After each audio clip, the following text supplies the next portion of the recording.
मैंने एक बॉडी पर लात मारी और बॉडी यहां से घूम के यहां पे आ गई एग्जैक्ट, ये रास्ता था उस बॉडी का, 5 सेकंड लगे उसको आने में, इस रास्ते पे चलकर 5 सेकंड में बॉडी यहां से घूम के यहां पे आ गई। डन।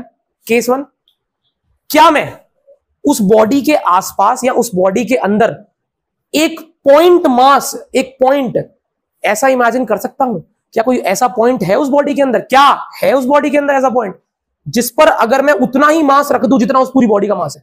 बॉडी को हटा दिया, उस बॉडी के अंदर बाहर कहीं पर भी एक पॉइंट मान लिया जिस पर वो अगर 10 किलो की बॉडी थी तो एक पॉइंट साइज कोई ऑब्जेक्ट रखा जिसका वेट कितना है 10 किलो, और वही लात जो मैंने मारी थी वो मैं उस 10 किलो वाले पॉइंट पे मारूंगा, उतनी इंटेंसिटी, उतनी डायरेक्शन में, सब कुछ उतना ही, और वो पॉइंट बिल्कुल वैसा ही मोशन करेगा जैसा वो पूरी बॉडी कर रही थी, उतने ही टाइम में करेगा जितने वो पूरी बॉडी कर रही थी। उस पॉइंट को मैं दर्जा दे दूंगा सेंटर ऑफ मास का।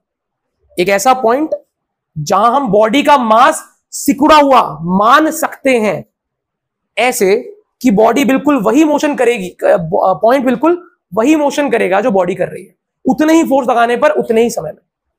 ऐसा नहीं होना चाहिए, वो पॉइंट ऐसा होना चाहिए कि बिल्कुल बॉडी की तरह ही एक्ट कर रहा है, वो पॉइंट पूरी बॉडी को रिप्रेजेंट कर रहा है। जैसे बॉडी चली थी वैसे वो पॉइंट चला, जिस तरफ बॉडी गई थी उस तरफ गया, जिस स्पीड से गई थी उस स्पीड से गया, जिस टाइम में बॉडी वहां पहुंची उस टाइम में वो पहुंचा। बट फर्क क्या है दोनों चीजों में? It is a point and it is a well distributed body.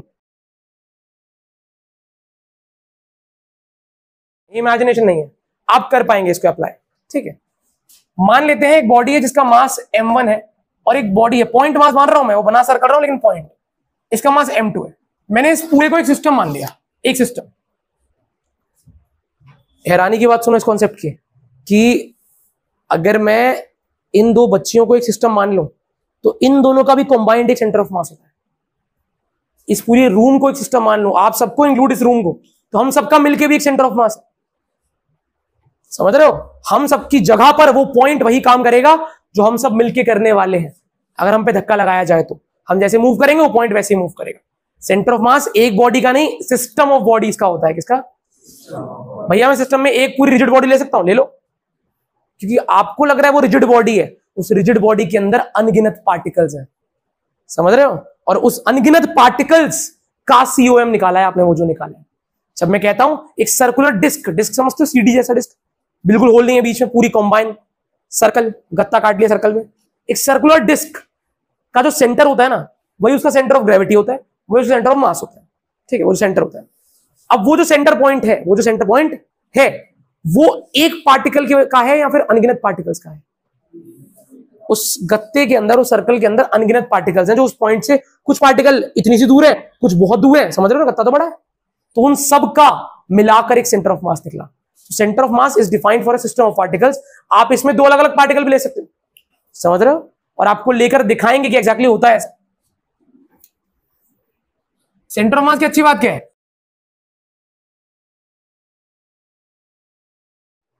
ठीक है, कराएंगे, समझाएंगे अभी आप।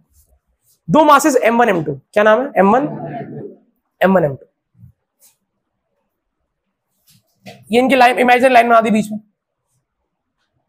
इन दोनों को एक सिस्टम मान लिया और मुझसे बोला गया इनका सेंटर ऑफ मास निकालो। क्या निकालो? इस पूरे सिस्टम का सेंटर ऑफ मास निकालो। तो मैं इसका नाम देता हूं, इसका नाम होता है टू पार्टिकल सिस्टम। क्या नाम होता है? अब मेरा आपसे सवाल है कि सेंटर ऑफ मास निकालो मतलब क्या होता है? सेंटर ऑफ मास तो बीच में कहीं होगा। मैं उस पॉइंट को कैसे बताऊं तुम्हें? क्या मैं चौक से बिंदु बना के बताऊं? क्या मैं उसका एक वेक्टर बना के बताऊं? क्या मैं उसके एक्स और वाई कोऑर्डिनेट बताऊं? अलग अलग तरीके हैं ना पॉइंट बताने के। यहां एक्चुअल लाइफ में तो हम बोलेंगे ये रही दो बॉडीज, सेंटर ऑफ मास यहां कहीं है, तुम सारे तुमने देखा ध्यान से, अच्छा इससे इतना दूर, इससे यहां पे है। लेकिन एक प्रश्न में हम कैसे बताएंगे वो पॉइंट? क्या हमें पेपर में डॉट बना के आनी है कि यहां पर सेंटर ऑफ मास है? नहीं। पॉइंट बताने के कितने तरीके आते हैं तुम्हें? अभी सच बता रहा हूं, तुम्हें अभी 10वीं के बाद तुम्हें एक ही तरीका आता है पॉइंट बताने का। एक ही तरीका आता है, एक्स कॉम वाई कोऑर्डिनेट्स। क्या? तो जिंदगी में जब भी सेंटर ऑफ मास का प्रश्न मिले, जिंदगी में जब भी, सबसे पहले क्या करो? कोऑर्डिनेट बना दो। क्या बना दो? जब भी COM का प्रश्न मिलेगा 1 मिनट के अंदर क्या बना देना? Coordinate axis. क्या भैया कोऑर्डिनेट एक्सिस क्या होता है? एक्स और वाई, एक्स और वाई एक्सिस, पता है एक्सिस? कार्टेशियन प्लेन बना देना। भैया कैसे बना दें? ओरिजिन कहां रखें? किसी भी एक पार्टिकल पर ओरिजिन रख दो, किसी भी एक पार्टिकल पे। मन करे यहां रख दो, मन करे यहां रख दो। कहां रखोगे बताओ? m1। मैंने m1 को ओरिजिन मानकर यहां पर एक कार्टेशियन प्लेन ड्रॉ कर लिया।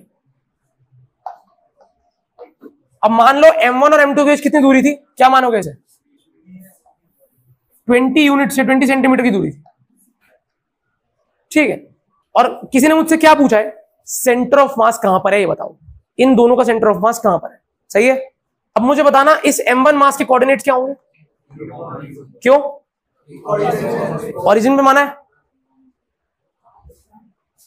इस m2 मास के कोऑर्डिनेट क्या होंगे, नहीं आया। 20,0 0,20 दोनों के कोऑर्डिनेट आ गए। अच्छा, इसे मैं x1 y1 और इसे, ठीक है, तो ये रहा मेरा x1 y1 और ये रहा x2 y2। मुझे किसके कोऑर्डिनेट निकालने हैं, सेंटर ऑफ मास। किसके? तो सेंटर ऑफ मास के कोऑर्डिनेट निकालने का बहुत आसान सा तरीका है, इसे CM भी कहते हैं, COM भी कहते हैं। x coordinate of centre of मास और y coordinate of centre of मास अगर आपको निकालना है तो सिंपल सा फॉर्मूला होता है m1 x1 plus m2 x2 upon, और y कोऑर्डिनेट का m1 y1 plus m2 y2। मेरी बात समझ रहे हो? ये फॉर्मूला समझ में आ रहा है क्या बोल रहा हूं मैं? एक मास को उसके x कोऑर्डिनेट से मल्टीप्लाई किया m1 x1, दूसरे मास को उसके x कोऑर्डिनेट से मल्टीप्लाई किया, कल को तीसरा होता तो उसको उसके x कोऑर्डिनेट मल्टीप्लाई किया, चौथा होता तो उसको उसके x कोऑर्डिनेट से मल्टीप्लाई किया। 10 मास होते भैया तो सबको उसके x कोऑर्डिनेट से मल्टीप्लाई करते, ऐड करते अपॉन सारे मासेस का सम। उससे क्या आएगा, सेंटर ऑफ मास का x कोऑर्डिनेट। सेम आएगा y कोऑर्डिनेट, कैसे? सारे मासेस को उनके y कोऑर्डिनेट से मल्टीप्लाई करो, ऐड कर दो अपॉन सारे मासेस से डिवाइड कर दो, तो आ जाएगा y कोऑर्डिनेट। पॉइंट यानी कि पार्टिकल्स जब दिए होते हैं तो इस तरीके से निकलता है।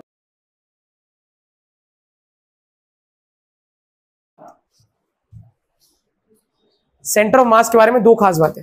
सेंटर ऑफ मास कहता है कि मुझे मूव करने के लिए एक्सटर्नल फोर्स चाहिए। क्या चाहिए? सेंटर ऑफ मास क्लियरली बोलता है if you want to move me there must be an external force because I am lying internally in the body. मैं बॉडी के अंदर कहीं हूं और या फिर बॉडी के बाहर कहीं हूं, मुझे अगर मूव कराना है तो क्या लगाना पड़ेगा? External force. तो पहला जाता, ठीक है। दूसरी बात, सेंटर ऑफ मास अगर दो बॉडीज के बीच का है तो वो उनकी जो लाइन ज्वाइनिंग होती है उसी पे लाई करता है। अगर दो बॉडी के बीच का सेंटर ऑफ मास है, पॉइंट मासेस, दो पॉइंट मासेस, दो पॉइंट मासेस, दो पॉइंट मासेस है, उन दोनों का जो COM होगा वो उनको जोड़ने वाली रेखा के ऊपर ही होगा 100%। Centre of mass of two particle system lie on the line joining the two bodies. अंग्रेजी हिंदी में बता दिया मैंने पहले कि दो मासेस को जोड़ने वाली रेखा के ऊपर ही लाई करता है उन दोनों का सेंटर ऑफ मास। आखिरी पॉइंट, आज 3 बता रहा हूं, कल 3 बताऊंगा। आखिरी पॉइंट क्या है? सेंटर ऑफ मास दो पार्टिकल सिस्टम का या फिर सेंटर ऑफ मास एक डिस्ट्रीब्यूटेड बॉडी का उस तरफ होता है जिस तरफ भार ज्यादा होता है। अभी देखो 2 किलो ज्यादा है, 4 किलो ज्यादा, 4 किलो ज्यादा। तो आपको नहीं लगता कि 10 सेंटीमीटर का गैप है तो बीच में रहता तो 5-5 का गैप होना चाहिए था? वो भारी वाले की तरफ शिफ्टेड है। अभी सेंटर ऑफ मास हमेशा भारी वाले की तरफ शिफ्टेड होता है, ठीक है। एक बॉडी है भैया, वो यहां से बहुत हल्की है, यहां से बहुत भारी है, सेंटर ऑफ मास उस तरफ है। वो जो मैं बैलून की बात कर रहा था उसको ऊपर से हल्का है, नीचे से भारी है, सारा मास ही नीचे है, उसका मिट्टी नीचे रखी है हमने, उसका सेंटर ऑफ मास बिल्कुल नीचे शिफ्ट हो रखा है।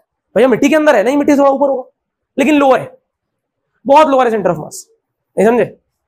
जब हम डांस करते हैं तो हमें अपनी बॉडी को ऐसा बनाना पड़ता है कि हमारा सेंटर ऑफ मास लोअर रहे। जितना सेंटर ऑफ मास लोअर होता है उतना इंबैलेंस होने का कम हो जाता है वो प्रोबेबिलिटी।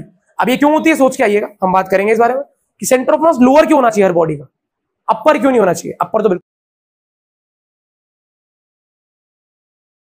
क्या है, मान लो मैं आपको 2 मास देता हूं, ध्यान से। मैंने आपको बोला यार बच्चों ये एक स्क्वायर शीट है और इसके बगल में एक और स्क्वायर शीट है, हाँ स्क्वायर ही मान लो, साइड ए साइड ए। मैंने आपसे पूछा बताओ इनका COM कहां होगा। ये दोनों मिलके एक सिस्टम बना रहे हैं, इस पूरे सिस्टम का सेंटर ऑफ मास कहां पर होगा। तो पहले मेरी बात ध्यान समझो, 2 चीजें। एक प्लेन शीट का अकेली, भैया मुझे इसका ही नहीं पता, आप दोनों का मिला के पूछ रहे हो, अकेली की बात कर लेते हैं। ये एक प्लेन शीट है, क्या है? Plane sheet. आप बस कुछ मत करो, क्या ये शीट सिमेट्रिकल है?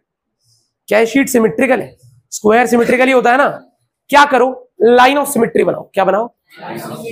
Line of symmetry. क्या होती है भैया line of symmetry? Line of symmetry एक ऐसी लाइन है जिसके इधर और इधर बिल्कुल सेम दिख रहा है, वो ऑब्जेक्ट बिल्कुल सेम सेम है। तो क्या ये एक लाइन ऑफ सिमेट्री है? हाँ ना बोलो। इसके इस तरफ और इस तरफ बराबर है, सेंटर से एक लाइन पास करी, क्या ये एक लाइन ऑफ सिमेट्री है? दोनों लाइन ऑफ सिमेट्री का इंटरसेक्शन COM होता है। दोबारा, एक यूनिफॉर्म, जहां पर यूनिफॉर्म मास बटा होता है, एक ऐसी 2D प्लेन शीट, इसको फिजिक्स की भाषा में लेमिना कहते हैं। अगर एक 2D लेमिना शीट है, ठीक है, sheet, rectangular sheet, square sheet, whatever sheet, और उसके पास कम से कम दो लाइन ऑफ सिमेट्री है, क्या? तो उनका लाइन ऑफ सिमेट्री का इंटरसेक्शन ही COM होता है। यानी कि एक स्क्वायर का COM उसका सेंटर, क्या? बस शर्त इसमें यह है कि इस पूरे स्क्वायर का मास बराबर बटा हुआ है हर जगह। ऐसा नहीं एक तरफ से स्क्वायर भारी, एक तरफ से हल्का है, नहीं, बराबर है। पतली शीट है, हर तरफ बराबर मास डिस्ट्रीब्यूशन है, और इसे यूनिफॉर्म, इसे बेसिकली क्या कहते हैं? UMD कहते थे, यूनिफॉर्म मास डिस्ट्रीब्यूशन। तो यूनिफॉर्म मास डिस्ट्रीब्यूशन के केस में सेंटर ऑफ मास कहां पर लाई करता है? Intersection of the line of symmetry, ऐसा बोल दो, और बेहतर वो आसान तुक्का सेंटर पे। किस पे? मैं एक रेक्टेंगल बनाऊं तो क्या एक लाइन ऑफ सिमेट्री है रही? क्या ये भी एक लाइन ऑफ सिमेट्री है? इस लाइन के ऊपर नीचे बराबर, इस लाइन के इधर इधर बराबर, तो ये आ गया आपका सेंटर ऑफ मास। समझ रहे हो? नहीं आ रहा? एक सर्कल होता तो इसमें कितनी लाइन ऑफ सिमेट्री होती है? इनफाइनाइट। तो ये रहा आपका सेंटर ऑफ मास। हाँ ना बोलो, अरे बोलो। एक आइसोसेलेस ट्राइंगल लेते हैं, क्या इसमें दो लाइन ऑफ सिमेट्री आएंगी? आइसोसेलेस है, एक ही आएगी। क्या आएंगी भैया? एक ही लाइन ऑफ सिमेट्री आ रही है। अब कुछ बता सकते हैं? लो, मंत्र नंबर 3 पहले दिए थे, आज चौथा दे रहा हूं। मंत्र नंबर 4, अगर किसी लेमिना शीट में एक ही लाइन ऑफ सिमेट्री आती है तो सेंटर ऑफ मास की लोकेशन तो नहीं बता सकते, लेकिन इतना बोल सकते हैं उसी लाइन पे कहीं होगा। समझ रहे हो? कहां पर होगा? एक लाइन ऑफ सिमेट्री है ना भैया, एक क्यों है? क्योंकि ये आइसोसेलेस है। क्या है? ये दोनों साइड्स की लेंथ क्या है? सेम। तो ये जो मैंने लाइन खींची है,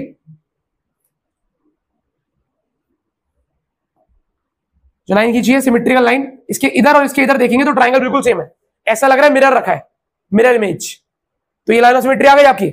और हमें नहीं पता दूसरी लाइन ऑफ सिमेट्री होती तो जहां वो दोनों मिलती वो COM था, पर दूसरी सिमेट्रिकल लाइन ही नहीं है। भैया यहां से खींच दो एक लाइन, मैं खींच तो दूंगा, लेकिन क्या ये साइड और ये साइड भी बराबर है? आइसोसेलेस है, सिर्फ दो साइड बराबर होती है। इसीलिए सेंटर ऑफ मास इस लाइन पर कहीं ना कहीं होगा, और हमेशा वो इस कोने से दूर होता है और इस चौड़े हिस्से के पास, जहां मास ज्यादा है उसके पास। नहीं आया? ये सब चीजें दिमाग में बैठाने वाली है कि अगर कोई शीट में, किसी लेमिना शीट में एक ही LOS आ रहा है, LOS क्या होता है? Line of symmetry. क्या? एक LOS आ रहा है तो उस LOS पे ही लाई करेगा सेंटर ऑफ मास कहीं ना कहीं, ठीक है? भारी रीजन के पास होता है, पहले हम बात कर चुके हैं। अच्छा, अगर ट्राइंगल इक्विलेटरल होता तो ये भी LOS है, ये भी LOS है, और तो इनका जो ये मिलने वाला पॉइंट है ये क्या होता आपका? COM। क्या होता? COM। देखिए, तो आप सिंगल शीट में तो निकाल लोगे ना। कोई मुझे MCQ में डाल दे ऐसा क्वेश्चन कि इक्विलेटरल ट्राइंगल का COM कहां पे होता है, अब बोलो सेंट्रॉइड पे। कहां पे? वही इक्विलेटरल ट्राइंगल का सेंट्रॉइड होता है ना, वही मीडियन का पॉइंट ऑफ इंटरसेक्शन, वही सेंटर पॉइंट है ना, लाइन ऑफ सिमेट्री का इंटरसेक्शन वही है सेंट्रॉइड। अगर ट्राइंगल आइसोसेलेस है तो COM के बारे में एक बात बोल सकते हैं कि वो दोनों इक्वल साइड्स के बीच में ड्रॉ करी गई मीडियन पे लाई करेगा, दोनों इक्वल साइड्स के बीच में ड्रॉ करी गई, ठीक है? स्केलीन में कुछ बोल सकते हैं? स्केलीन ट्राइंगल में हम कुछ नहीं बोल सकते, answer nothing can be said. Right angle triangle में हम कोई कमेंट नहीं कर सकते कि कहां पर लाई करेगा, ठीक है? स्क्वायर में कर सकते हैं, रेक्टेंगल में कर सकते हैं। तो मुझसे मेरे को बताइए, सॉरी, ये दो स्क्वायर हैं, इनको पास पास रखा हुआ है, इस स्क्वायर का COM कहां पर है? सेंटर में। हाँ ना बोलो? यानी कि यहां से कितनी दूरी पर? बहुत बढ़िया प्रथम, ये पूरी दूरी कितनी है? A है ना, तो बिल्कुल मिडल में लाई करेगा। तो यहां से A/2 दूरी पर, और नीचे से भी सही है। तो ये रहा पहले मास का COM, पहली शीट का COM। सीख रहे हो पक्का? इस वाले का COM कहां पर होगा? बहुत शानदार। यहां से a/2 पर और यहां से भी। अगर किसी लेमिना शीट में एक ही लाइन ऑफ सिमेट्री आती है तो सेंटर ऑफ मास की लोकेशन तो नहीं बता सकते, लेकिन इतना बोल सकते हैं उसी लाइन पे कहीं होगा।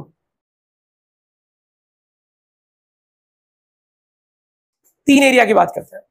अब 2 एरिया होंगे तो दोनों का COM निकालेंगे और A1x1 A2x लगा देंगे। अब एक शेप बना रहा हूं मैं, ध्यान से देखना।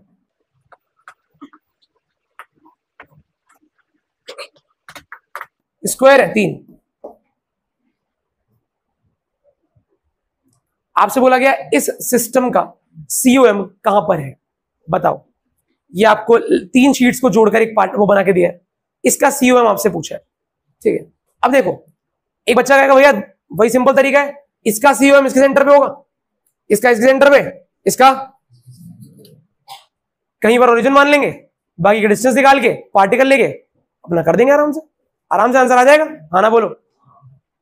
इसको करने का एक और तरीका है, एक और तरीका।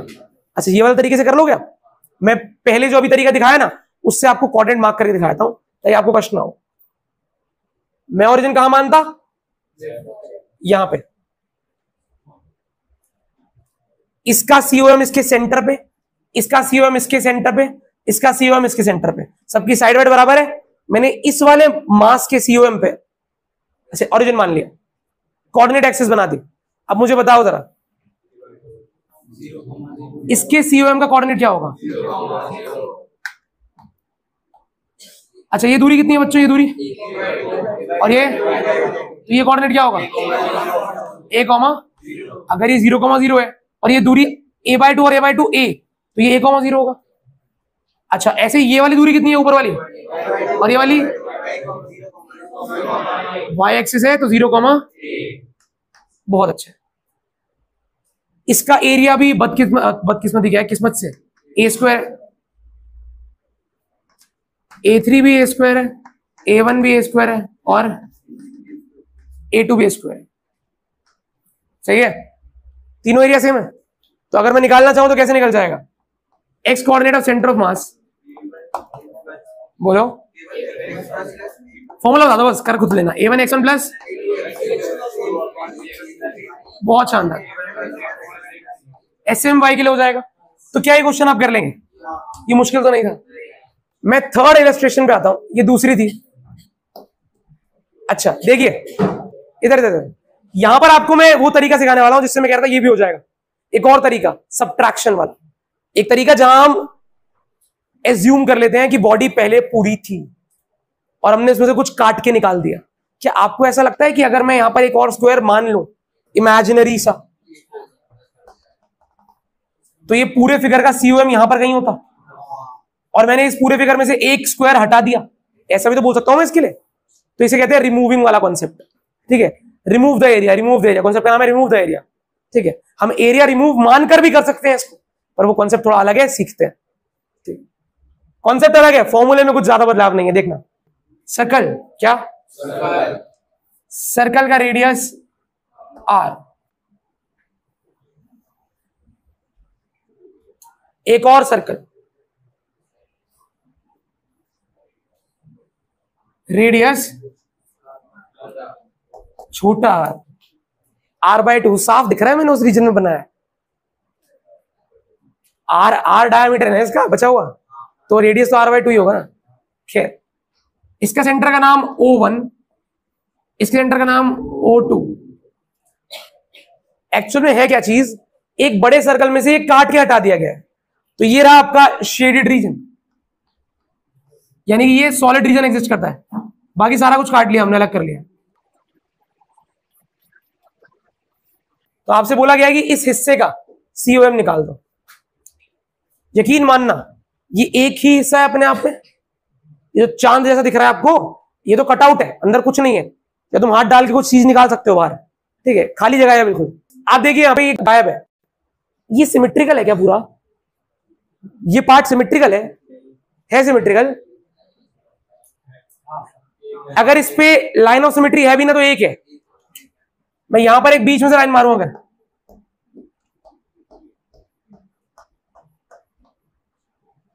तो ऊपर नीचे देखने पे सेम दिखता है ना, हाँ ना बोलो। तो एक चीज तो बता गई भैया ने, वो ट्रिक बताई थी कि सेंटर ऑफ मास इसी पर कहीं होगा, इस लाइन पे कहीं होगा। और आपको नहीं लगता इस लाइन का जो ये वाला हिस्सा है तो खाली है, और भैया ने कहा था भार जहां पर होता है उस तरफ होता है, तो कहीं इस तरफ होगा, हाँ ना। अच्छा, लेकिन कहां, कैसे भैया, इसमें तो ये फॉर्मूला भी लगेगा, ये तो दो चीजों में लगता है, यहां तो बस एक पूरा हिस्सा है ये, इस पे कैसे लगाएं हम। किसी को लगता है कि जो अब तक हमने सीखा 2 प्रश्न करके, आप इसमें लगाकर ये वाला प्रश्न कर सकते हो। अच्छा, मेरे साथ एक बार एक काम कर लेते हैं। बड़े सर्कल का एरिया क्या है? पाई आर। और छोटे का एरिया?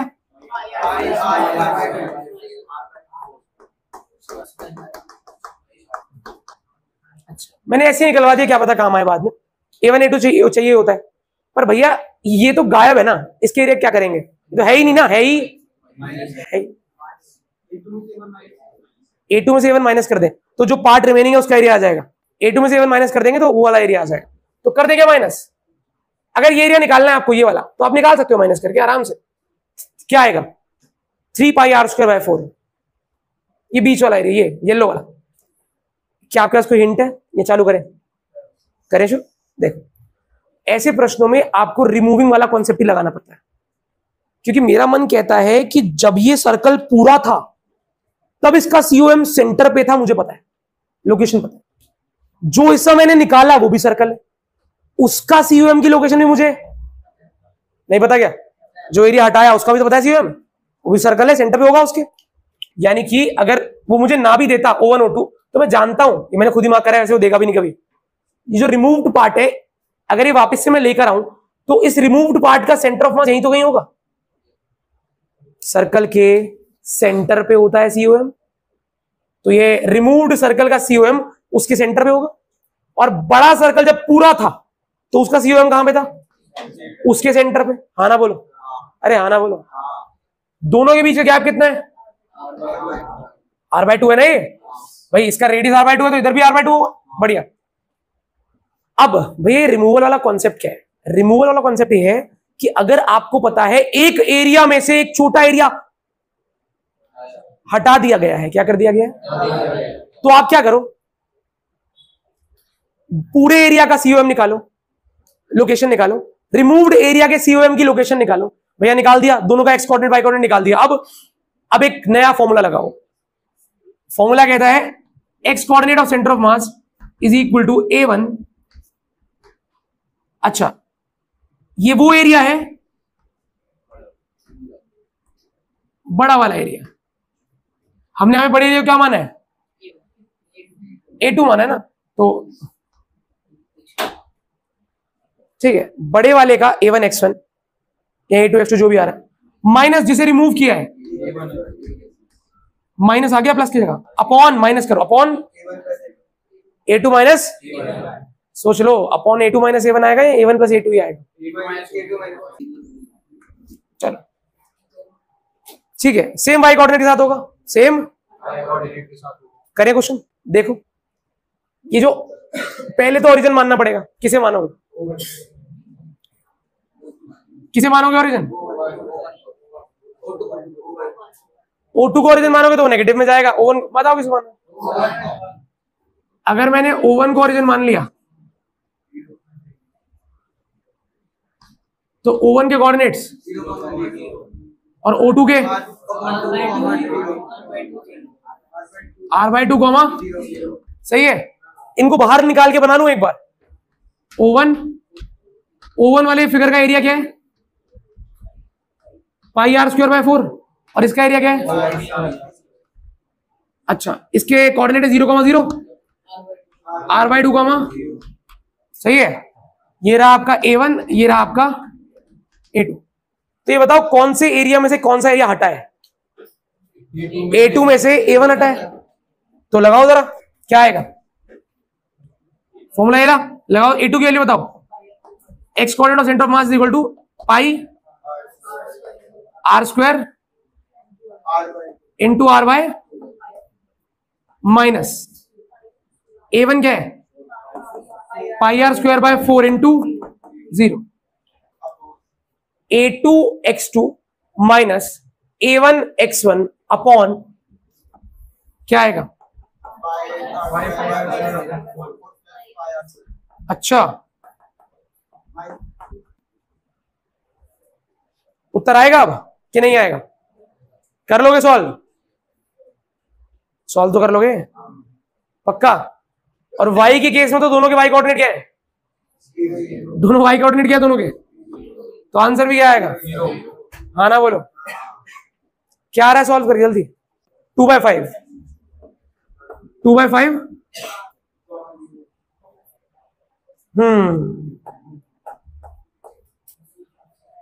अच्छा ये बताओ 2/5 बड़ा होता है या R/2 बड़ा होता है?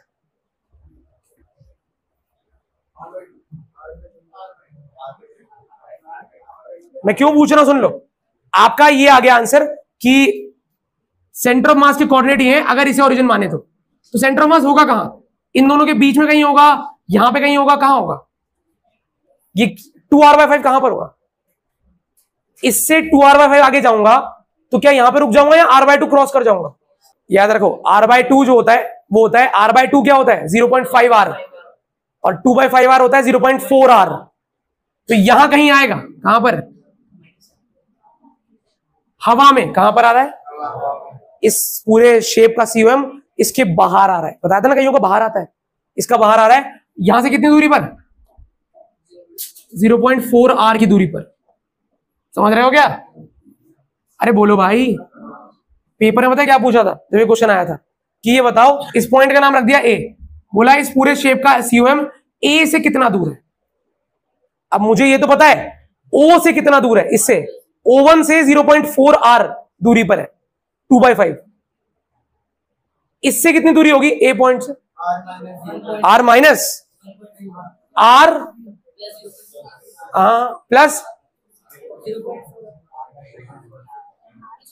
इसका आंसर पता है क्या है? इसका आंसर ये आंसर है 1.1R। सुनो ध्यान से, ध्यान से। आंसर कैसे लाना है सिखा देंगे, तुम पहले यहां तक तो पहुंच जाओ यार।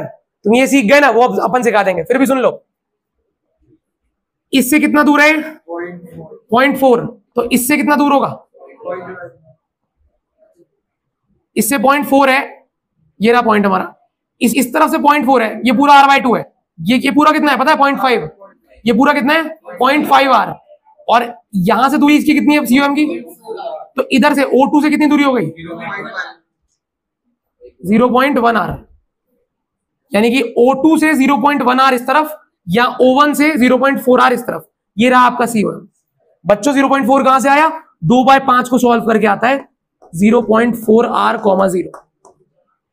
2/5 को सॉल्व किया है डिवाइड करके। तो ओरिजिन से 0.4R दूरी पर और मेरे दूसरे O2 पॉइंट से 0.1 पे। तो अब बताना A से कितना दूर होगा? R plus 0.1। तो R प्लस 0.1R कितना होता है? 1.1R। नहीं आ रहा? ठीक है, अभी आंसर देने का तरीका है, उसके पूछने का तरीका है, वो अलग बात है। मेरा कंसर्न फिर भी अलग है। क्या आप समझ पाए कि अगर एक शेप में से एक शेप हटा होता है तो आपको बस फॉर्मूला बदलना है, हटे हुए शेप का COM निकालना है, पहले वाले का COM निकालना है, काम पूरा हो जाएगा। कोई दिक्कत नहीं आया? श्योर है? 100%? ठीक है।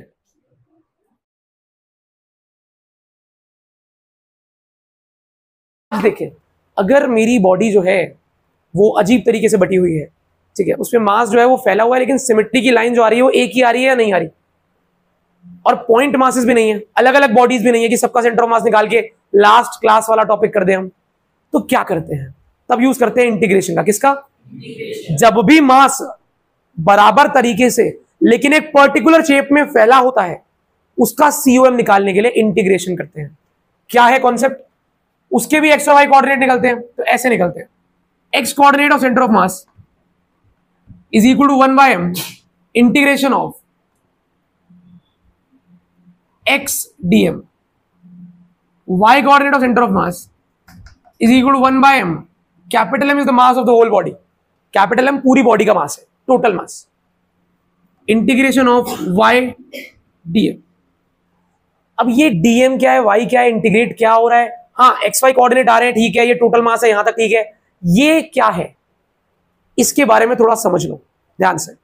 देखो ये डीएम जो है ना, डीएम, ये मेरी बॉडी के ऊपर माना गया, मैं एक बॉडी के ऊपर एक एलिमेंट मानता हूं, क्या करता हूं, जो बॉडी मुझे दी गई है जिसका सीओएम मुझे निकालना है, उस बॉडी के ऊपर एक एलिमेंट लेट कर लेता हूं कि एक रॉड है, एक रॉड के ऊपर मैंने एक पार्टिकल लेट कर लिया, एक छोटा सा पार्टिकल लेट कर लिया। क्या रॉड पे अनगिनत पार्टिकल्स हैं? हाँ ना बोलो।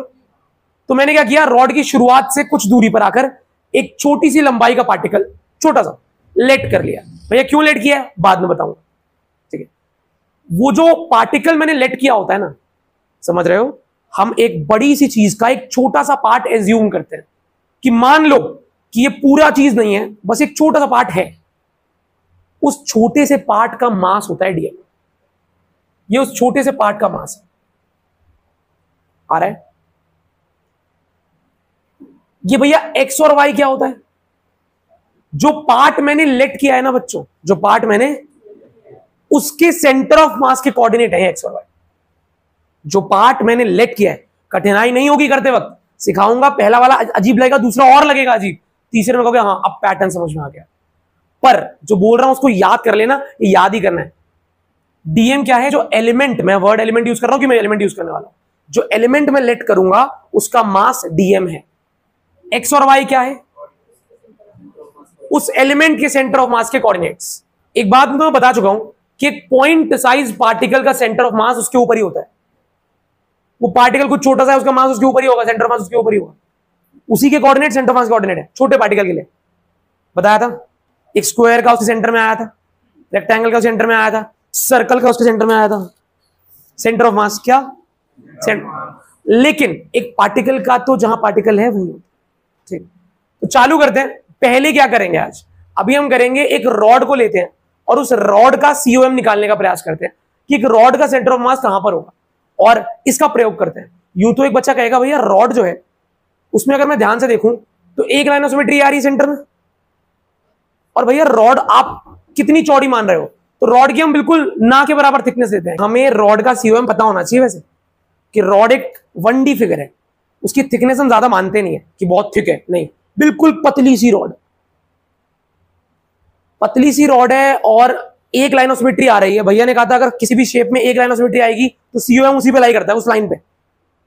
रॉड के लाइन ऑफ सिमेट्री एक आ रही है सेंटर में से, उस लाइन पर ही लाई करता है, तो उस लाइन का और रॉड का इंटरसेक्शन एक ही पॉइंट है, मिडिल, तो वही होना चाहिए सीओएम, आएगा भी वही। पर हम इसकी प्रैक्टिस कर रहे हैं ना, तो एक बार चेक कर लेते हैं इस तरीके को कैसे यूज करते हैं। देखो सबसे पहले तो वो रॉड बनाओ,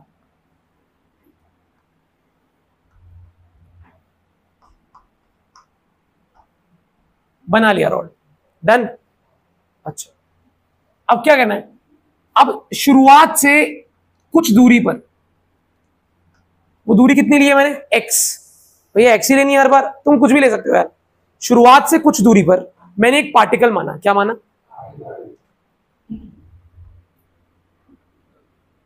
जिसकी चौड़ाई, जिसकी लंबाई कितनी है? dx। कितनी है? छोटा सा पार्टिकल। dx पता क्या होता है? छोटी लेंथ, और सच कहूं तो छोटी नहीं, बहुत बहुत बहुत बहुत बहुत ज्यादा छोटी लेंथ, dx। तो मैंने एक dx चौड़ाई का एक छोटा सा पॉइंट पार्टिकल एज्यूम किया, कितनी दूरी पर? x दूरी पर। इसकी लंबाई क्या है पूरे की? l। तो आपको क्या लगता है अगर मैं आपसे सवाल पूछूं, dx छोटा होते होते कितना हो सकता है? कईयों ने सही बोला है, dx छोटा होते होते कितना हो सकता है कम से कम? हाँ, dx एक लंबाई है 0, dx एक लेंथ है ना, तो dx लेंथ छोटी होते होते कितनी हो सकती है? 0। और बड़ी होते होते कितनी होनी चाहिए? कितने के बराबर? l के बराबर। तो dx जो है उसकी लोअर लिमिट क्या है? 0। और मैक्सिमम कितना बड़ा करना चाहते हैं हम उसे? लंबाई को l के बराबर। बढ़िया। अच्छा तो अब मुझे ये बताओ, बस इतना बताना, क्या आप डीएम निकाल पाओगे? मैं डीएम निकालना सिखा रहा हूं आपको अभी। सारा खेल इसमें डीएम का ही होता है कि डीएम निकल जाए बस कुछ भी करके।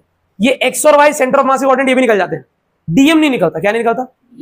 अच्छा मुझे बताओ जरा, अगर यहां पर बच्चों मैंने ओरिजिन माना है, ये मेरा ओरिजिन है मान लो,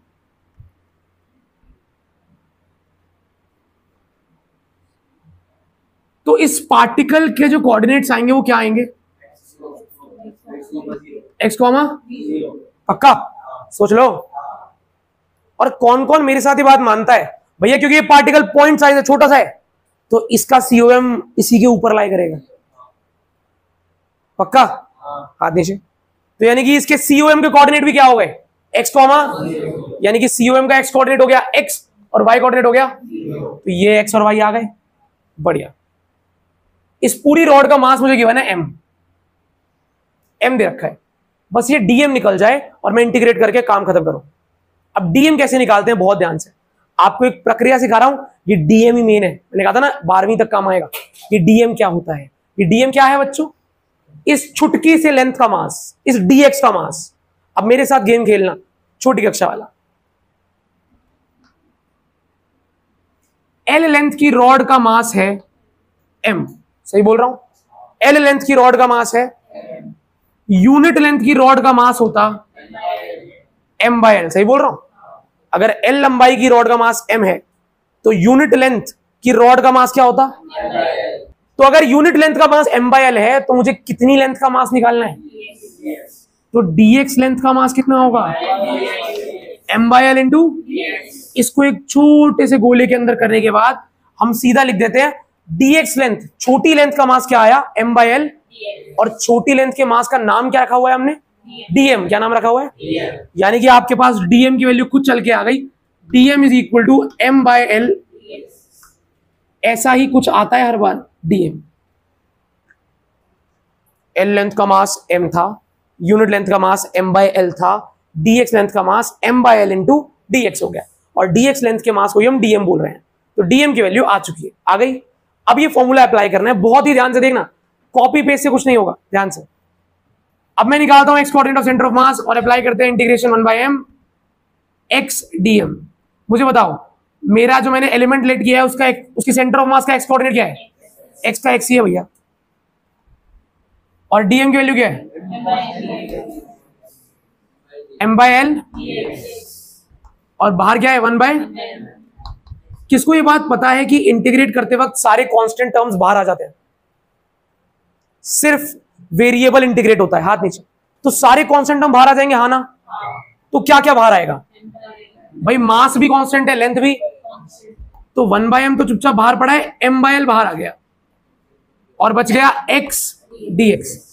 अब बात करनी है dx की लिमिट की, कि dx की सबसे छोटी वैल्यू क्या है, श्योर है, dx की सबसे छोटी वैल्यू क्या है, 0, और सबसे बड़ी वैल्यू, श्योर, सही लिखी है लिमिट मैंने, इंटीग्रेशन की लिमिट लिखनी होती है ना, तो लिमिट किसकी लिखते हैं, यहां जो वेरिएबल होता है d के साथ, जो नंबर है जो d के साथ चिपका होता है ना, उसकी लिमिट लिखी जाती है, dx की सबसे छोटी वैल्यू 0, सबसे बड़ी वैल्यू l। अच्छा, अब क्या करना है, 1/l बाहर बच गया, क्या बच गया, 1/l,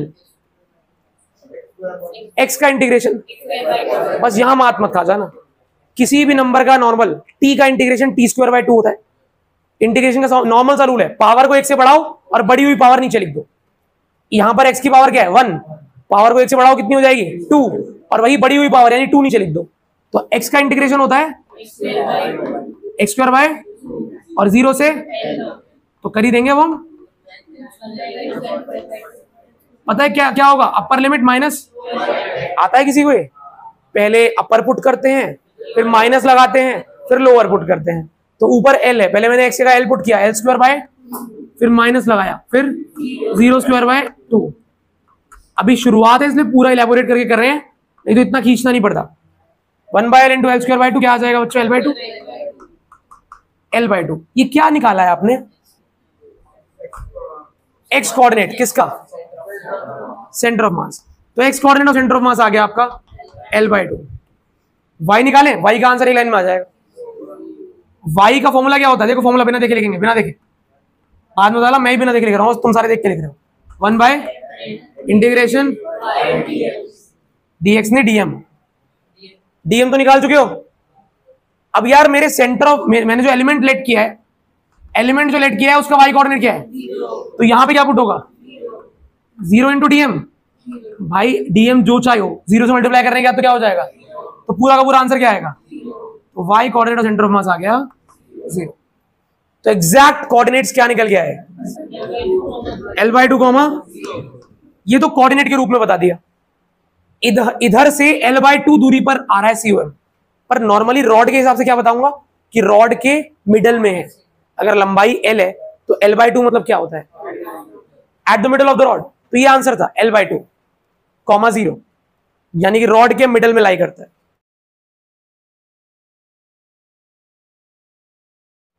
कोऑर्डिनेट पूरे याद कर रहे हैं, मुश्किल है, सोच लो, मुश्किल था।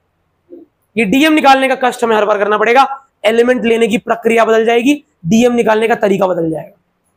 बस डीएम हर बार अलग आएगा, डीएम, बाकी सब सेम चलेगा। ठीक है, अब सेकेंड इलस्ट्रेशन में क्या करेंगे, हम लेते हैं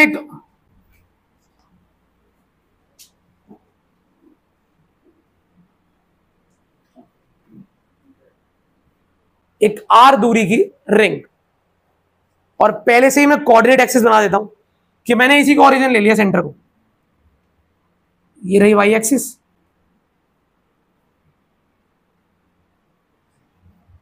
ये रही एक्स एक्सिस। क्या किसी को लगता है कि इस बैंगल में या इस सेमी रिंग में, इसका नाम क्या है बच्चों, सेमी रिंग, कंफ्यूज होना, इस सेमी रिंग में एक भी एलओएस है, लाइन ऑफ सिमेट्री? क्या इस सेमी रिंग में एक एलओएस है? ये एक्स एक्सिस, वाई एक्सिस में ऐसा लग रहा है इधर मिरर इमेज है ना? तो एक लाइन ऑफ सिमेट्री है, मतलब सीओएम कहां लाई करेगा, इसी लाइन ऑफ सिमेट्री पर। और अभी हमने इस लाइन ऑफ सिमेट्री को वाई एक्सिस का दर्जा दे रखा है, तो सेंटर ऑफ मास इसी लाइन पे कहीं होगा। अब पता नहीं कहां होगा, लेकिन होगा तो इसी लाइन पे। सही है, पक्का? करें चालू। ये जो सर्कुलर चीजें होती है ना, इनसे डील करने का तरीका थोड़ा सा अलग है, इसीलिए वो लेंथ वाइज चीजें थी। लंबाई में क्या करते हैं, एक्स दूरी पर डीएक्स लेते हैं। बोलो, जब भी लेंथ की बात आती है, एलिमेंट लेट करना होता है, तो ओरिजिन से एक्स दूरी पर एक डीएक्स एलिमेंट लेते हैं और डीएम निकालते हैं। ये लाइन याद रहेगी, ओरिजिन से एक्स दूरी पर एक डीएक्स एलिमेंट लेट करके डीएम, उसका मास निकालते हैं। लेकिन जब सर्कुलर बात होती है ना, डिस्क की, रिंग की, या फिर लेट्स से हेमिस्फेयर की, उस केस में क्या होता है, सीखना ध्यान ना भटके, बिल्कुल ध्यान से। हम यहां पर ना एंगल में गेम खेलते हैं। किसमें? देखो, मैंने यहां से थीटा डिग्री पर, यहां से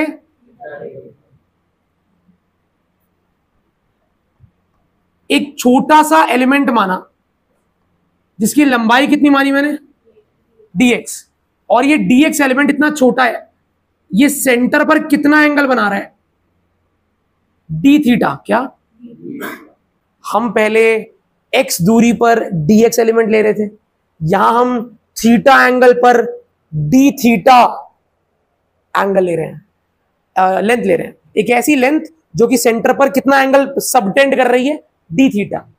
आपको पता है एक आर्क सेंटर पर एक एंगल बनाती है, तो यहां पर एक सर्कुलर चीज है ये, तो यहां पर मैंने dx से कम डील करा। हमने कहा चलो एक काम करते हैं, ये जितनी भी लंबाई है सेंटर पर कुछ तो एंगल बना रही होगी, उस एंगल को ले लिया हमने d थीटा। छोटी लेंथ छोटा एंगल बनाएगी ना, नहीं आ रहा? एक 60 डिग्री की आर्क है तो बहुत 60 डिग्री का एंगल बनाती है बढ़िया सा, लेकिन अगर छोटी सी लंबाई है तो छोटा सा एंगल बनाएगी, नहीं आ रहा? यहां पर हमने थीटा एंगल, वर्टिकल से थीटा एंगल पर एक डी थीटा एंगल बनाने वाली लेंथ एज्यूम करिए। अब बताओ समझ में आया? लेट करें, पक्का आ रहा है? इतना आ रहा है ना? अब क्या करना है, वही काम, dx का dm निकालना है, इस लेंथ का dm निकालना है। अब मेरे साथ बहुत ध्यान से देखना, बहुत ध्यान से। क्वेश्चन ने मुझे बस एक चीज दी है कि इस पूरे का मास कैपिटल एम है। क्या है? Capital M. क्या है? अब मेरी 2-3 बातों पे कौन एग्री करेगा मुझे बताना। क्या आपने एक फॉर्मूला पढ़ा है, arc length is equal to radius into theta? बचपन सुना है कभी ये फॉर्मूला? ये बचपन में हुआ करता था कुछ ऐसा।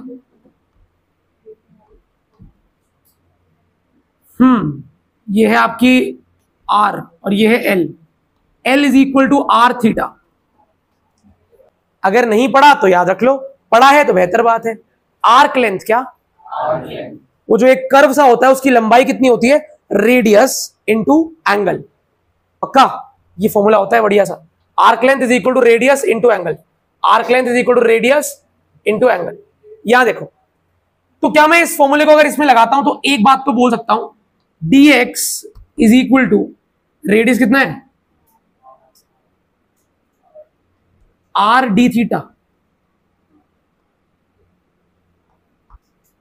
किसको लगता है हाँ भैया सही लिखा है? क्या इस छोटी सी आर्क की लंबाई कितनी है? छोटी सी आर्क की लंबाई कितनी है? dx, arc length is equal to radius कितना है और एंगल कितना बन रहा है यहां d थीटा। नहीं आ रहा? अरे पिछले वाले एंगल से क्या मतलब, मुझे तो इस आर्क द्वारा बनाया गया एंगल कितना है d थीटा। नहीं आया? अब मैं आपको एक फॉर्मूला बता रहा था, वो फॉर्मूला ये था कि कोई भी आर्क लेंथ आपको निकालनी हो तो रेडियस और एंगल को मल्टीप्लाई कर दो। तो वही मैंने लगाया, मैंने dx नाम की आर्क लेंथ को किसके बराबर रख दिया? Radius into angle d theta. ठीक है, कोई आपत्ति? धीरे धीरे और समझते हैं, आगे बढ़ते हैं। अब मैं बात कर रहा था डीएम मास निकालने की। क्या आपको लगता है आप इस छोटे से एलिमेंट का मास निकाल सकते हो? भैया मेरे पास एक तरीका है, मुझे ऐसा लग रहा है ऐसे आ जाएगा शायद। इस पूरी रिंग का मास कैपिटल एम है, इस पूरी रिंग का मास कैपिटल एम है, इस रिंग का रेडियस आर है। मैं पूछ रहा हूं आपसे इस छोटी सी डीएक्स लेंथ का मास क्या होगा? इतनी लंबाई का मास इतना है तो यूनिट लंबाई का मास इतना होगा। मुझे कितनी लंबाई का मास निकालना है? डीएक्स लंबाई का मास, डीएक्स से मल्टीप्लाई कर दिया। अच्छा अब मेरे कहने में मुझे बताओ इस आर रेडियस के सेमी सर्कल की लंबाई कितनी है पूरी? पाई आर या 2 पाई आर? सोच लो, पूरा सर्कल 2 पाई आर, आधा सर्कल पाई आर। तो मेरे साथ बोलना, मैं सही बोल रहा हूं गलत? पाई आर इतना लंबा सेमी सर्कल जो है, इस पूरे का मास है m, यूनिट लेंथ का मास होगा m बाय पाई आर, और dx लेंथ का मास होगा m by pi R into. अब बताओ किसको नहीं आया समझ में? आपको फॉर्मूला याद है? x coordinate of centre of mass बताना क्या था? 1 by m integration 1 by m। x क्या है? आपने इसका x कोऑर्डिनेट निकाला? नहीं, अभी वो निकालना बाकी है। क्या इस पॉइंट मास का सेंटर ऑफ मास इसके ऊपर ही होगा? तो अगर मैं इसका x और y कोऑर्डिनेट निकाल लूं काम हो जाएगा ना? अब मेरी बात बहुत ध्यान सुनना, मैं कार्टेशियन प्लेन पे कहीं पे खड़ा हूं और मुझे नहीं पता मेरे x और y कोऑर्डिनेट क्या है। मैं कार्टेशियन प्लेन है, यहां पर ओरिजिन है कहीं पे, ये रहा ओरिजिन, और मैं यहां कहीं खड़ा हूं, मुझे नहीं पता मेरे x और y कोऑर्डिनेट क्या है। तो आप में से सभी मुझे क्या सजेस्ट करोगे? भैया नीचे जाके देखो, जो x की लंबाई आ रही है वो x कोऑर्डिनेट है, और इधर जाके देखो जहां y एक्सिस पे आप कट कर रहे हो y कोऑर्डिनेट है। यही तो बोलोगे? हाँ ना बोलो? पक्का? अब देखो जरा, ये पॉइंट जब y एक्सिस पे आएगा तो यहां कट करेगा, ज्वाइन कर देते हैं, और x पे कहां कट करेगा? यहां पे। हाँ ना बोलो? पक्का? यहां पर मिलेगा y कोऑर्डिनेट, यहां मिलेगा x कोऑर्डिनेट। यहां तक क्लियर है? भैया अगर आपको इसका x और y कोऑर्डिनेट जानना है तो इधर उधर जाना पड़ेगा। हाँ ना बोलो? अब मेरी मदद करो जरा, ये तो सही किया ना मैंने? ये जो लंबाई है, कौन कौन कहता है भैया ये जो लंबाई है ये वाली, यही मेरा y कोऑर्डिनेट है? एग्री करते हो? और ये वाली जो लंबाई है, एग्री करते हो? किस किस को कंपोनेंट तोड़ना आता है? अब मेरे साथ कंपोनेंट तोड़ना, पेन। शुक्रिया। क्या ये आर रेडियस है r, और ये एंगल थीटा है, तो r का थीटा के साथ वाला कंपोनेंट क्या होता है? r cos theta. और r का ये वाला कंपोनेंट पता है बात? तो अगर मैं यहां पर लिख दूं r cos थीटा तो कोई आपत्ति? और यहां पर लिख दूं r sin थीटा तो भी कोई आपत्ति? अब मुझे बताओ इस पॉइंट के x और y कोऑर्डिनेट क्या है? x कोऑर्डिनेट क्या है और y कोऑर्डिनेट? तो क्या मैं ऐसे लिख सकता हूं r sin थीटा कॉमा? हाँ ना? कुछ तो सुनो जरा, क्या मैंने x की वैल्यू निकाल ली और y की भी? तो अब इस फॉर्मूले में पुट कर दे। अब ध्यान से मेरी मदद करना, आप लोग dm निकाल चुके हो, आप लोग x निकाल चुके हो, बताओ जरा x की वैल्यू बोलो। बहुत बढ़िया। dm की वैल्यू बोलो। m by pi R. सही है? अच्छा m बाय पाई आर, तो आपने सब पुट कर दिया? हाँ ना बोलो? क्या आपको लग रहा है r से r कट जाएगा? कट गया। क्या हम dx की वैल्यू निकाल चुके हैं? कितनी है dx की वैल्यू? वहां dx भी तो है, तो अब मैं इस dx की वैल्यू पुट कर दूंगा, क्या? r d theta. और देखो क्या होने वाला है, अभी पहले 1/m बाहर पड़ा है चुपचाप, इंटीग्रेशन के अंदर बैठा है साइन थीटा, m अपॉन में पाई, r से r तो कट गया, r d थीटा। अब ये आपका फाइनल एक्सप्रेशन आ गया, अब इंटीग्रेट करना है बस। अब मेरी थोड़ी मदद करो और मुझे बताओ क्या क्या कांस्टेंट है जो बाहर आएगा। किसका इंटीग्रेशन हो रहा है बच्चों? जो d के साथ चिपका होता है ना, उसका इंटीग्रेशन हो रहा है। कौन है? थीटा है ना, तो d थीटा इंटीग्रेशन हो रहा है, तो थीटा वाले बंदों को छोड़ के सब कुछ बाहर आ जाएगा। m r बाय, और एक पाई m पहले से नीचे है, तो एक m पहले से नीचे था, नीचे आ गया एक पाई बाहर, ये रहा, और m और r बाहर आ गया, अंदर बच गया sign theta d theta, m से m कट गया, तो आपका एक्स कोऑर्डिनेट बस आ ही गया। अगर आपको इंटीग्रेट करना आता है, r by pi sine theta d theta. अब यहां पर आके बच्चा फिर अटकता है और बच्चा कहता है सब कुछ ठीक चल रहा है, लेकिन यहां आता हूं मैं, हम यहां तक पहुंच गए हैं बच्चों, x coordinate of centre of mass is equal to r by pi sine theta d theta. अब इंटीग्रेट कैसे करें? सबसे पहले तो लिमिट पुट करनी पड़ेगी। आपको नहीं लगता आपको एंगल की लिमिट पुट करनी है थीटा की? सुने बताओ, हमेशा लिमिट पुट करते वक्त डायग्राम को देखो। किसको देखो? आपको याद है मैंने अभी लेंथ वाला बनाया था, तो dx छोटा होते होते कितना हो जाएगा? 0, और बड़ा होते होते l के बराबर। हाँ ना बोलो। आप बताओ, आपको अपने dx से, आपके जो dx एलिमेंट है, ये छोटा होते होते क्या हो जाएगा? 0, और बड़ा होते होते? अरे dx एलिमेंट तो पूरा कवर कर लेगा ना? हाँ ना बोलो। अच्छा, अब मेरी बात को ध्यान से देखना, समझना, ये थीटा एंगल कहां से चालू हो रहा है? वाई एक्सिस से। वाई एक्सिस से हो रहा है क्या? वाई एक्स पेन दो यार। कौन कौन कहता है भैया ये वाई एक्सिस पे आके एंगल क्या हो जाएगा? क्या हो गया? 90 हो गया ये। ओ भाई, ये थीटा एंगल किसके साथ लिया है तुमने? वाई के साथ में ना। अगर मैं इस लाइन को इधर लाऊंगा तो थीटा एंगल क्या हो रहा है? कम हो रहा है, और कम हो रहा है। अब क्या हो गया? 0, और 0 के पीछे जाते तो क्या होता है? नेगेटिव, और कितना नेगेटिव? और नेगेटिव, कितना नेगेटिव? -90 से फिर मैं आया 0 पे।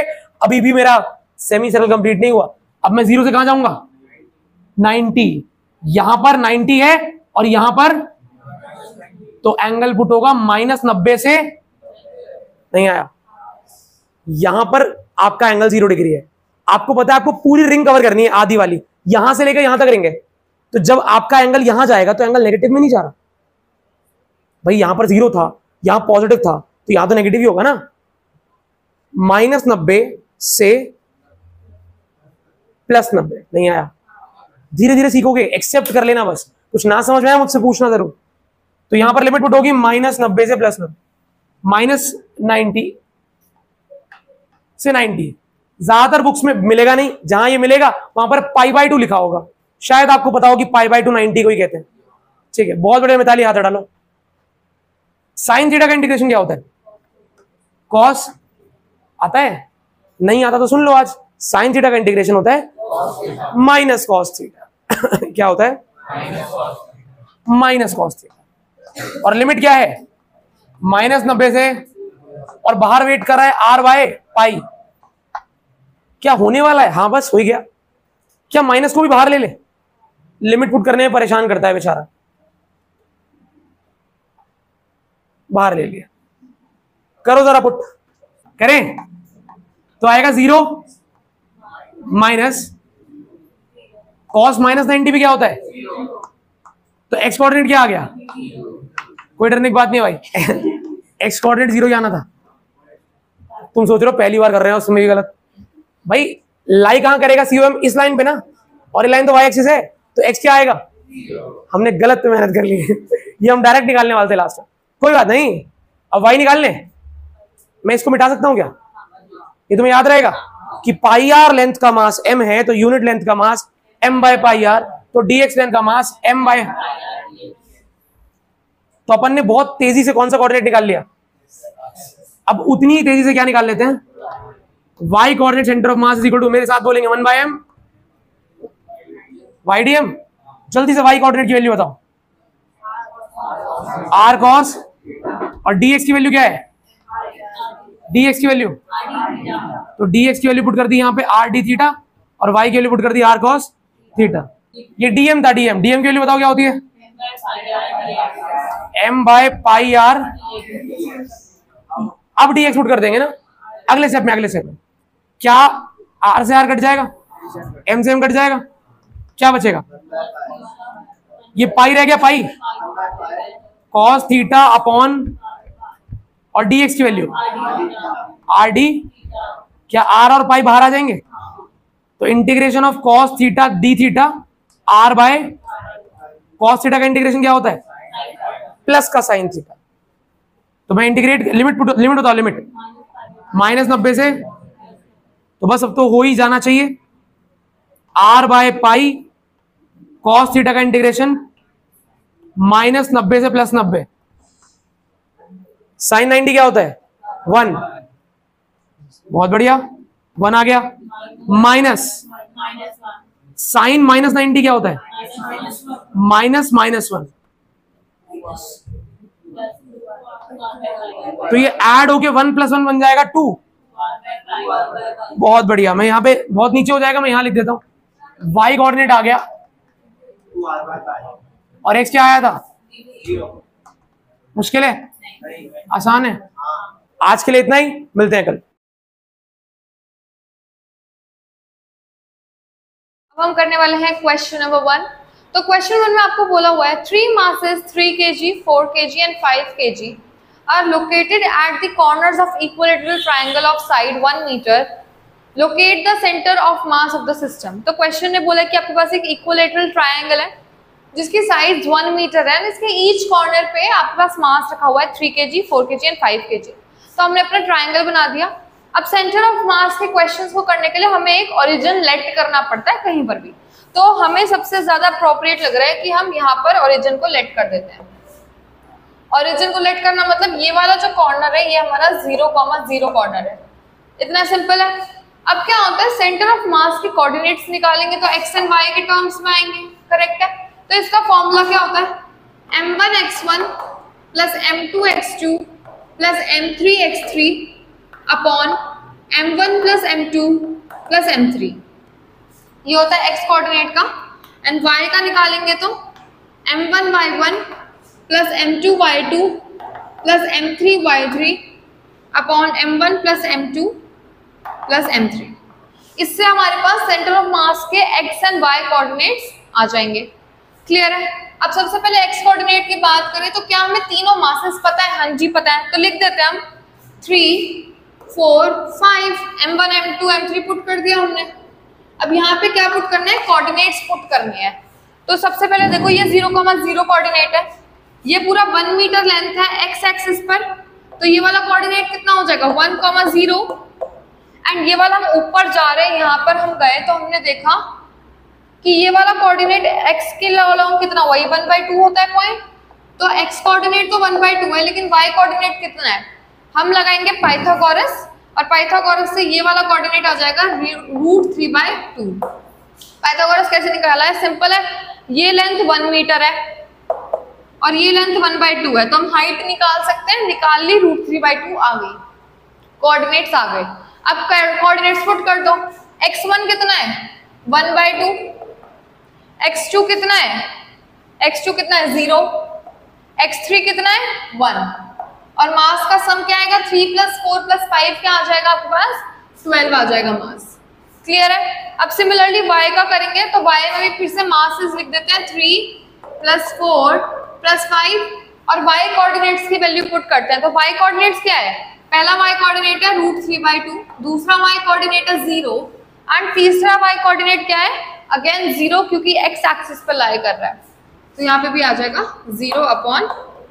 अब उसे सॉल्व करोगे तो क्या आएगा 3/2 + 5/12, 3/2 + 5/12 आ जाएगा 13/24 एंड इसको सॉल्व करोगे तो क्या आ जाएगा 3√3/2 इंटू 12 आ जाएगा 3√3/24, 8 √3/8। तो ये आ गए हमारे सेंटर ऑफ मास के दोनों कोऑर्डिनेट्स। ये करके पूछ सकते हैं। अब बढ़ते हैं नेक्स्ट क्वेश्चन। क्वेश्चन नंबर 2 आपसे बोला गया है find the position of centre of mass of this T shaped plate from the origin. Again हमारे पास एक टी शेप्ड प्लेट दिया, हमें इसका सेंटर ऑफ मास निकालना है। तो हम सबसे पहले क्या करेंगे, हम ओरिजिन मार्क करेंगे। तो हमने अपना ओरिजिन मार्क कर लिया, ये यहाँ पर ओरिजिन मार्क कर लिया, ठीक है। अब उसके बाद हमें अब इसमें हमें दो शेप्स दिख रही हैं, एक हमारे पास हॉरिजॉन्टल रेक्टेंगल है और एक वर्टिकल रेक्टेंगल है। तो इन दोनों का मिला के सेंटर ऑफ मास निकालने के लिए हम क्या करेंगे, इसका m1 x1 m1 y1 plus m2 y2 upon m1 plus m2 हो जाएगा। क्या किया हमने, इस वाले का प्लस इस वाले का अपॉन दोनों का मास। अब एक बात ध्यान से देखो कि हमें पता है ओरिजिन ये है एंड इसका सेंटर ऑफ मास कहीं इसके सेंटर पे आएगा एंड इसका सेंटर ऑफ मास कहीं इस सेंटर पे आएगा। एंड क्योंकि ये y एक्सिस है तो x एक्सिस के अलोंग तो हमारे पास कोई सेंटर ऑफ मास है ही नहीं, तो हम कौन से कोऑर्डिनेट्स निकालेंगे, हम निकालेंगे y एक्सिस के अलोंग वाले कोऑर्डिनेट्स। तो इसलिए हमें फालतू में x निकालने की जरूरत नहीं है, हम सीधा y वाले निकालेंगे। तो सबसे पहले इसकी बात करें तो इसका कोऑर्डिनेट अब हम सिमेट्री से देखें तो ये पूरा 8 है, पूरा 8 है, तो ये आधा कितना होगा 4 एंड ये पूरा 2 है, तो इसका सेंटर ऑफ मास क्या होगा 1 आ गया इसका कोऑर्डिनेट। सिमिलरली यहाँ पे लगाएंगे दिमाग, ये 3 तो ये वाला हिस्सा कितना हो गया 2 मीटर्स एंड ये भी क्वेश्चन में आपको दे रखा है 6 मीटर्स ये वाला, ठीक है। ये 3 तो ये 2 मीटर्स आ गया और ये 6 आ गया। तो अगर सिर्फ इसको देखोगे आप लोग तो यहाँ से यहाँ पर देखो इसकी लेंथ कितनी हो गई है, ये कितना आएगा यहाँ से यहाँ तक अगर आप मेजर करोगे तो ये आएगा 3 और x वाला कितना आएगा 1। हमने कुछ नहीं किया, अभी बस कोऑर्डिनेट्स मार्क करें। अगर इसका ओरिजिन ये माने, दोनों का अलग अलग ओरिजिन माना है, पहले वाले का ओरिजिन ये था तो इसके कोऑर्डिनेट आए 4,1 और दूसरे वाले का ओरिजिन O1 था, उससे मार्क किया तो हमारा आ गया 1,3 आ गया। अब क्या करना है, m1 y1 plus m2 y2, मास तो हमें कहीं दे नहीं रखा तो हम मान लेते हैं कि यूनिट मास, यूनिट एरिया का मास है m, मतलब 1 यूनिट एरिया का मास m है, तो इतने एरिया का मास कितना होगा 16 इंटू m, क्योंकि इस रेक्टेंगल का एरिया कितना है 8 इंटू 2 इंटू m, तो इस वाले का मास कितना आ जाएगा 16m एंड इस वाले का मास कितना आएगा 2 into 6 into m equals to 12m। m1 m2 निकाल लिए। अब दोनों के y कोऑर्डिनेट्स देखो, इसका y कोऑर्डिनेट कितना है, यहाँ से देखेंगे तो इसका y कोऑर्डिनेट है 1, तो y1 की वैल्यू क्या आ गई 1। अब y2 देखें तो y2 अगर हम यहाँ से देखेंगे तो 3 है, लेकिन अगर यहाँ से देखोगे तो कितना है 3 प्लस 2 विच इज 5। क्लियर है। एक बार वापस देखते क्या किया, हमें टी शेप दी हुई थी, हमने क्या किया इन दोनों का अलग अलग सेंटर ऑफ मास निकाला। इसका सेंटर ऑफ मास यहाँ पे हमने माना कि ओरिजिन है, तो इसका सेंटर ऑफ मास के लिए हमने कोऑर्डिनेट मार्क करे कि ये 8 है तो यहाँ पे 4 होगा, ये 2 है तो 1 होगा। फिर इसका ओरिजिन हमने यहाँ माना एंड इसका ओरिजिन मान के देखा कि ये 6 है पूरा, तो ये वाला हिस्सा 3 एंड ये वाला 1, तो 1,3 कट गया। उसके बाद मास के लिए हमने क्या किया, मास के लिए हमने मान लिया कि 1 यूनिट एरिया का मास m है, तो फिर इतने का क्या होगा 8 इंटू 2 इंटू 16 मीटर स्क्वायर आ गया, तो 16 मीटर स्क्वायर का मास होगा 16 इंटू m एंड इसका एरिया है 2 इंटू 6 12, तो 12 मीटर स्क्वायर का मास कितना होगा m, क्योंकि यूनिट एरिया का कितना है m, तो यहाँ पे हमने एरिया से मल्टीप्लाई कर दिया, हमारे पास m1 m2 आ गए। फिर y कोऑर्डिनेट्स देखा हमने, अब हमने फाइनल ओरिजिन इसे मान लिया, तो यहाँ से इसके लिए y कोऑर्डिनेट देखोगे तो 1 आएगा एंड इसके लिए देखोगे तो ये कितना था 3 प्लस 2 5, तो 5 आ गया। क्लियर है, y1 y2 आ गया। अब कुछ नहीं करना, बस वैल्यू पुटिंग करनी है। तो m1 कितना है आपके पास 16m इंटू y1 कितना है 1 एंड m2 कितना है 12m into 5 and m1 plus m2 क्या आएगा आपके पास 16m प्लस 12m क्या आएगा 28। तो इसे सॉल्व कर देंगे तो आएगा 16m plus 60m upon 28m and इसे फर्दर सॉल्व करेंगे तो क्या आ जाएगा 76m अपॉन 28m, m से m कैंसिल और यहाँ पे आ जाएगा 38/14। तो आपका जो कोऑर्डिनेट आया है जहाँ पे इस T का सेंटर ऑफ मास लाई कर रहा होगा वो आएगा 0,38/14। 0 क्यों आया? क्योंकि हमने देख लिया कि हमने ओरिजिन बाय एक्सिस के अलोंग माना है एंड इसी पे हमारा इस पूरे का ओरिजिन लाई कर रहा है, तो एक्स कोऑर्डिनेट 0 होना चाहिए था।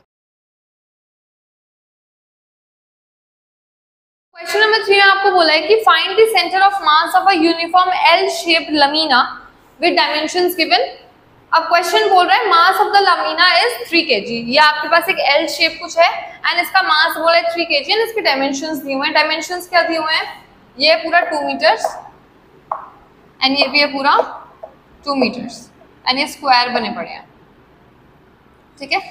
तो हमें इसका सेंटर ऑफ मास निकालना है। अब हम क्या करेंगे, जैसे हमने पिछले क्वेश्चन में किया था, इसमें हमें 3 अलग अलग स्क्वायर्स दिख रहे हैं। हम तीनों के मास लेंगे, तीनों के कोऑर्डिनेट्स लेंगे और आंसर निकाल देंगे। तो एक्स कोऑर्डिनेट क्या आएगा इस पूरे का सेंटर ऑफ मास का? m1x1 plus m2x2 plus m3x3 upon m1 plus m2 plus m3। And y coordinate क्या आएगा इसका? m1y1 plus m2y2 plus m3y3 upon m1 plus m2 plus m3।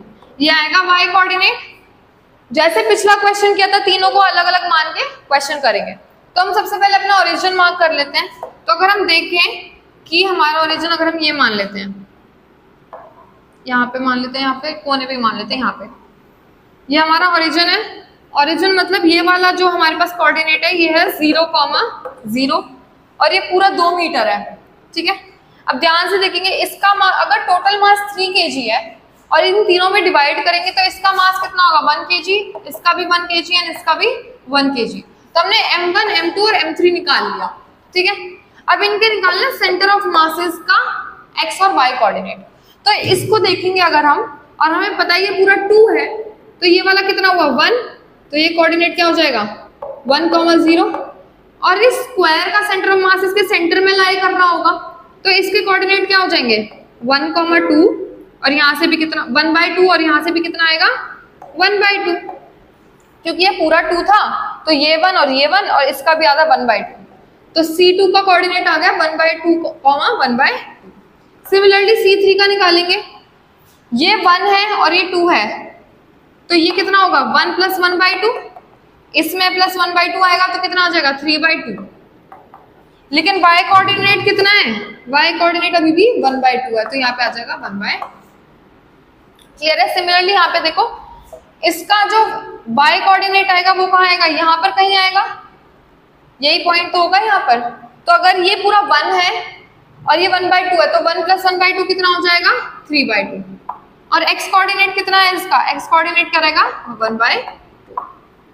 साफ साफ डायग्राम से दिख रहा है। पहले इस स्क्वायर को लिया, इसका सेंटर निकाला, इसको लिया, इसका सेंटर, इसको लिया, इसका सेंटर, इसको ओरिजिन मान के। क्लियर है? अब उसके बाद हमें बस वैल्यू पुटिंग करनी है। तो अगर आप x वाला निकालना चाहते हो तो x वाले के लिए m1, m2, m3 क्या हो जाएंगे? 1 1 1 1 1। तो 1 1 1 पुट कर दिया, फिर प्लस प्लस x1 कोऑर्डिनेट कितना है? 1/2। x2 कोऑर्डिनेट कितना है? 1/2 और x3 कोऑर्डिनेट कितना है? 3/2। एंड मासेस का सम करोगे तो क्या आएगा? 3।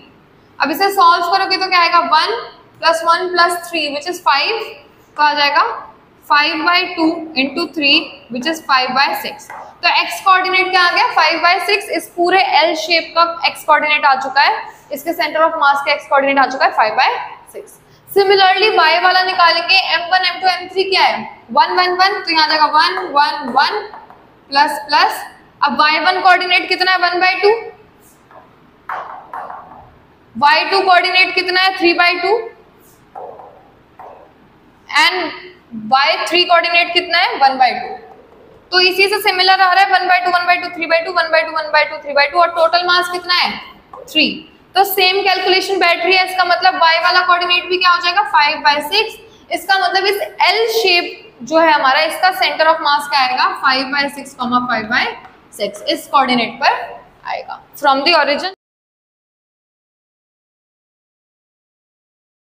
चलो बच्चों, अब करते हैं क्वेश्चन नंबर 5। क्वेश्चन नंबर 5 में आपको बोला हुआ है circular plate of uniform thickness has diameter 56 centimetre. Diameter 56 था तो हमने रेडियस कर दिया 28। इस पूरे सर्कल का है 28। फिर उन्होंने बोला उन्होंने एक डिस्क काट ली है इसमें से जिसका डायमीटर है 42 सेंटीमीटर। तो अगर डायमीटर 42 है तो रेडियस कितना होगा 21। तो हमने ये वाली डिस्क इसमें से निकाल लिया है एंड अब हमें बचे हुए एरिया का सेंटर ऑफ मास निकालना है। तो इसको हम पिछले क्वेश्चन की तरह करेंगे।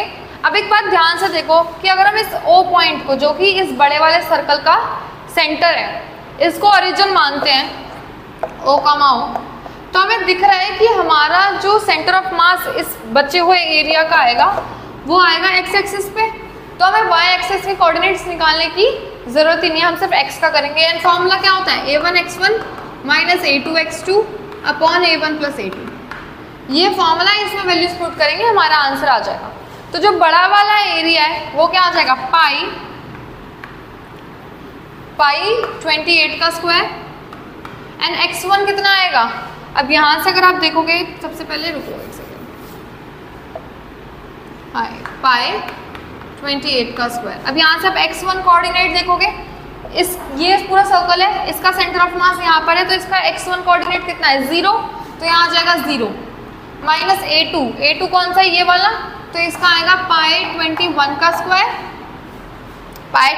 स्क्वायर इंटू x2 और इसका सेंटर ऑफ मास क्या आएगा, इसके सेंटर ऑफ मास का x कोऑर्डिनेट क्या होगा। अगर ये पूरा 28 है, ये 21 है, तो इसका x कोऑर्डिनेट क्या है 7 सेंटीमीटर, तो यहाँ आ जाएगा 7।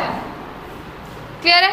अब इसके बाद हम इसे नीचे करेंगे a1 प्लस a2 करेंगे, तो क्या आएगा पाई इंटू 28 का स्क्वायर प्लस पाई इंटू 21 का स्क्वायर। तो ये पूरा टर्म 0 हो जाएगा, तो हमारे पास आंसर आ जाएगा इस पूरे को सॉल्व करके। पाई से कैंसिल हो जाएगा, तो आएगा 21 का square into 7 upon 28 into 28 plus 21 into 21 और इसका आंसर आपके पास आ जाएगा 9 सेंटीमीटर। इसका मतलब क्या हुआ, इस O ओरिजिन पॉइंट से 9 सेंटीमीटर पे आपका जो है इस शेडेड पार्ट का वो होगा, शेडेड पार्ट का सेंटर ऑफ मास होगा इन दी एयर। तो ये तो सॉल्यूशन। स्टिल कोई डाउट आता है व्हाट्सएप करके पूछ सकते हैं, आपका डाउट क्लियर हो जाएगा। Thank you.